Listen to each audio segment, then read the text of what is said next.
Talking Reds. I'm Josh Sexton. I'm joined by my mate John Gibbons. The squad have flown out to the USA today. It's Tuesday. Squad is still here, lad.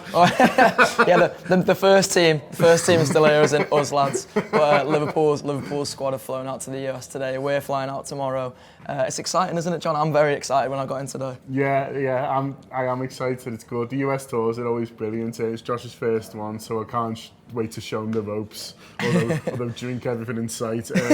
Shouldn't take too long as an instruction. No. But when someone says, "Would you like a bevy?" you say yes. That's it. Over. No, we always have a brilliant time. We always get really good access. I'm really excited about all the content we're going to get, all the mix zone stuff. Hopefully some interviews, if we can sort of schedule with Liverpool. I know they're really busy out there, but hopefully they'll be able to help us out.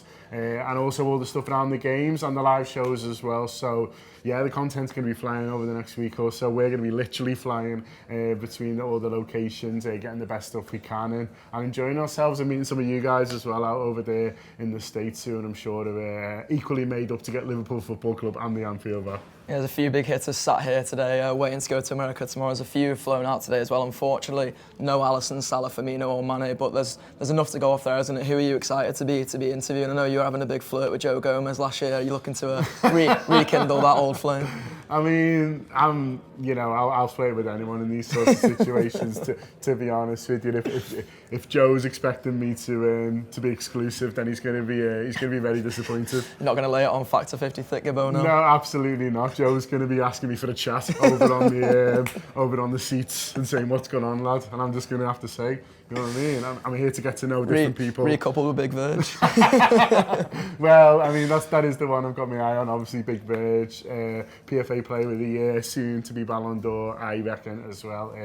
He is going to be out there, so yeah, and I'm going to be trying to make a beeline for him in the mix zone. But it is a good squad, as you say. A few of the attacking players are short, a few of the superstars up top. Salah's the only slight disappointing one in that, because he went out the Africa Cup of Nations early. You were hoping to see him, but he's not had a break for a long time. You know, if you think about his last two seasons, we had the World Cup, everything going on with that. He sort of rushed back for that really when he maybe shouldn't have been, and there was all the drama, and that looked like it really took it out of him physically and emotionally. All the things around the World Cup and his arguments with Egypt, and obviously all the stuff around the final in Kiev and the stuff around that. He could probably just do with a bit of a break, and I think that's what Liverpool have maybe decided. Is obviously had a bit of a holiday before the Africa Cup of Nations and caught a massive fish, but a little bit of a break now. Give him a little bit of time off. So although I'm sure it is disappointing for the people who've got tickets down in America, they're not going to see Mo in particular.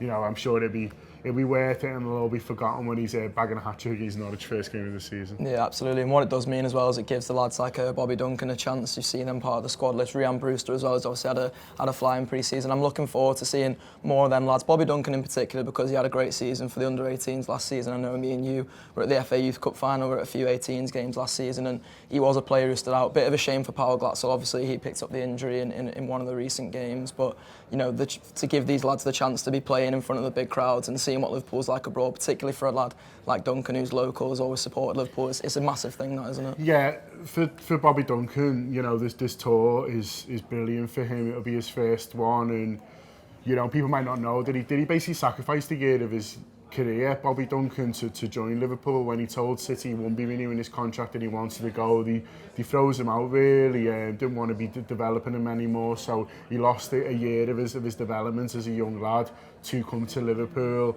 He'll feel that's justified now. He had an amazing season. Glatzel absolutely banged him in last year for the under-18s. Looked at great partnership, and both of them sort of weighing in, which you don't see that often anymore really. It was an old-fashioned kind of 1-2. Fowler Corridor style, wasn't it? Yeah. You don't see too much, or Sutton and Shearer if you prefer, if you want to go back to them. But yeah, so it's a shame for Glatzel that he doesn't get it, but for Bobby Duncan, that just probably means more minutes for him, doesn't it? They might have been kind of sharing the time a little bit, where it is now. He'll be in there kind of, getting more and more, and so good for him, good for his development, good for his experience, and yeah, I look out for him because he's certainly got an eye for the goal. Yeah, and from the attackers to the goalkeepers, it's quite strange. I was reading the club website, this morning when I got in. looking at the sort of news stories that have been going on, and one of them was they basically published a story about Klopp saying that Mignolet was going to stay, which is quite strange for the club to do, really. But I think it sort of shows the confidence that Klopp has got in Mignolet now as a squad player, doesn't it? You know, he's been performing throughout pre-season while Alisson's been missing. He'll have to go again in America as well. And when we're quite short in the goalkeeping department, I think Mignolet has shown that he's got the attitude and the application now, which I think has changed over the last sort of year or so to perform for Liverpool. Yeah, I think it shows a lot of things, and one of them is how much fun it is to play for this Liverpool team, even if you're not sort of getting in the starting 11. You know, the idea of a keeper of the standard of Mignolet, you know, staying and being a reserve, you know, a year or two ago, he wouldn't have done it. But I think now the team's performing to such a high level, and the spirit in the camp is so good that people kind of want to be around it, really. And so you're seeing it with Lallana, you know, another one who's saying, yeah, no, I'm not going, I'm staying, I want to be part of this, you know. No, I'm not going to necessarily play every week, but I'd rather be here doing my bit than somewhere else where I'm not necessarily going to enjoy as much. And so it's nice to see that people, you know, throughout the squad, you know, are happy, that they're enjoying the football, that they're enjoying being here, that they feel part of it. And that's the strength of the manager, that he's able to make guys like Simon kind of feel part of it. And you know, and he knows that Alisson's the number one. He knows that Alisson's the main fella, but you know, he feels like he can push him, feels like he can help, he can come in and play cup games maybe, and maybe an injury or something, you never know. So yeah, he's staying, and it's one less thing to worry about, isn't it? I couldn't be bothered with talking about a reserve keeper on the gutter. Yeah, I think it's probably hard to sign a backup keeper the sort of level of Mignolet as well, but what it also means is it doesn't block the pathway of the lads like, you know, Kamil Grabara and the lads who are coming through, and Grabara's obviously signed his new deal yesterday and gone on loan to Huddersfield. It feels like another sort of big move by Liverpool, giving a young lad, putting confidence in a young lad, but also the fact that he's now going to a championship club, whereas he's sort of been kicking around Poland and a few of these like obscure Eastern European leagues, but now he's going to get a chance in a proper league for all intents and purposes. Well, yeah, I mean, he was in Denmark last year, and you know, he was getting his game and doing well. The signs were good, but this is championship football. It's, you know, 50 odd games a season or whatever it is they play. You know, it's intense, it's tough. But he'll feel like he can cope. He's a very confident young man. You know, there was the quotes coming out last year where he said there's not that much difference between him and Alisson, which I sort of really liked. And then he got pulled on it and just backed himself again. He went, no, what are you on about? Which I really liked. And so yeah, he backs himself. He'll go to Huddersfield. I'm sure they've had assurances from Huddersfield that he'd be number one there, because there's no point sending him there to kind of sit on the bench. And so I think, you know, he's got a good chance of playing a lot of football there. And look, Danny Ward went there and did really well, didn't he? And became a fan favourite. Yeah, and they loved him, and so they'll be hoping for similar. I think Grabara, his ceiling is higher. Obviously, he's a little bit younger than what Danny Ward was when he went there, but I think he's got the qualities to be a top keeper. And I wrote something for the Huddersfield paper last night, and they were saying, what kind of player is he? And I realised that I just basically said he was good at everything. And I was like, sorry about this, like, I'd love to come up with a weakness, but like, his shot stopping's great, he's good on crosses, his distribution's good, he's confident, he commands his area, he can sweep up, he has got it all. It's just like, as you know, ask him.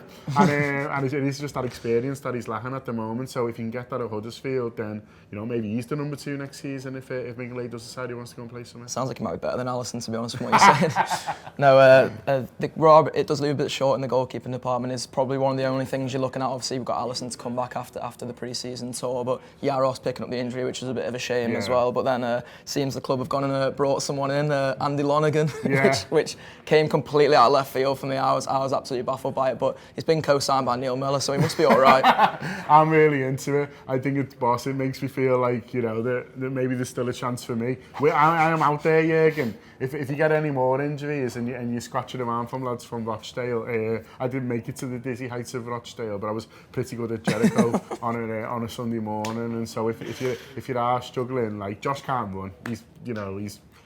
He won't press for you. Craig's legs have gone. I just don't defend, I can run. Just forward mainly, not backwards. Just with the ball. Yeah. Anyway, you watch the videos and you decide who from the Anfield rap you want if you do need someone. But yeah, Andy Lonergan, I really hope he plays. I'm just going to chant, oh, Andy Lonergan. It fits really well. I've been working on it on the car in. I've just been singing Andy Lonergan songs all the way in this morning, and that's my favourite so far. So we're going to get that going at the live events, and when he comes on for the Big Ten, hopefully up front like Stephen Corker. yeah, I reckon the US Cop. And I think you'll probably sing it in his face in the mix zone as well if you've had a bevy, don't you, before? Like I once did with Ragnar Klavan. And then he left. Yeah, maybe don't do it to Lonergan then if you want to keep him. Yeah, but as we've been saying throughout the whole show, we are obviously on our way to the States. Got a couple of live shows coming up. That's exciting, isn't it? Yeah, still on sale if you want to come. So Chicago and New York, selling really well. So thanks a lot for those of you who got your tickets. There are still a few available. So yeah, Chicago is on Thursday night, which is soon. Yeah, 18th. Yeah, Thursday night, and then New York is next Monday. So, especially if you want to get your tickets for New York, there's only a few left there. But yeah, either event we'd love to see you. We're gonna have a party when Andy Lonergan saves. And there's a few club events going on as well, isn't there? Which is exciting to be a part of for us. Yeah. So we're doing something in Boston on the Saturday night, which is sold out now. But if you have got tickets, really looking forward to seeing you at that. Doing something with Jamie Webster, which is really nice, and some of the club legends as well. We're going on in between them like a sandwich, sound sandwich. And then there's fan park stuff going on as well, which I'm not sure the club have announced yet, so keep an eye out for that. But in Notre Dame and in Boston, there'll be stuff going on the day around the stadium that hopefully we'll be getting involved with as well, like if they can pull it off. So just watch out, LFC USA for the announcements on that, but we'll obviously retweet it and stuff when they feel they're ready. Yeah, loads going on. I believe we've got some new merch to play. Yeah, I want to push the new Virgil on my mind. Divock Origi, he's there, he's in America. I'll flirt with him, don't worry about that. I don't know if you saw the animation that we did. It is on the YouTube. I say it was a guy called Ruben down in Brighton who did this fantastic animation of the Divock Origi goal in Madrid. So we've got a still from that, which is him peering away towards the crowd. All the players celebrating with him as well, just capturing that moment. It looks really cool, close up. It's a really cool, nice. Yeah. It's a really nice top, and that is available. If you go to theanfieldapp.com/shop, you can get that, and then we'll send that out straight away. Yeah, absolutely. So theanfieldapp.com/tour live for your tickets to our live shows, theanfieldapp.com/shop for all our merch, and subscribe as well if you haven't already, and subscribe to the YouTube channel as well to see more of this. Nice one, John. Nice one for watching.